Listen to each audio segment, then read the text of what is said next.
बहनों बच्चों, मैं खुद घरों में काम करता हूँ।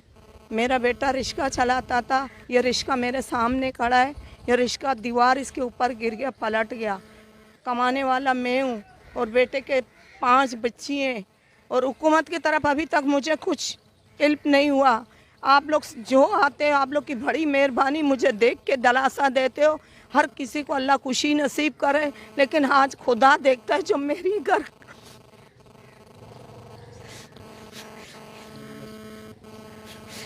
मेरी घर की हालत क्या है।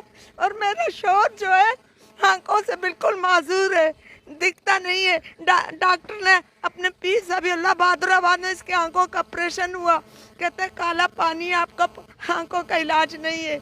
मेरे 3 बेटे, तीनों ऐसे ही बैठे हुए और ये रिश्ता टूट गया हमारा। अब जो आप लोग को करना है, आप लोग की बड़ी मेहरबानी। मैं बहुत मजबूर हूँ, मैं घरों में काम वाली एक औरत हूँ। मेरे 9 पोतियाँ हैं और एक छोटा सा पोता है। सब छोटे स्कूलों में पढ़ते थे, TCF स्कूल में थे ये लोग।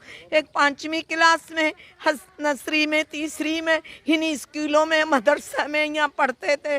आज उनको मैं देखता हूँ तो मेरा दिल पड़ जाता है। मेरे बेटों, मेरे मदद करने वाला जो ये मेरा अल्लाह और रब है। हुकूमत ने अभी तक मेरा कोई मदद नहीं किया। खाना आता है, सैलानी का आता है, मैंने खाया, ये झूठ नहीं बोल सकता। सैलानी की तरफ से मैंने खाना खाया है, अभी भी बल्कि मैंने खाना खा लिया था। बहुत बहुत आप लोग की शुक्रिया। आप लोग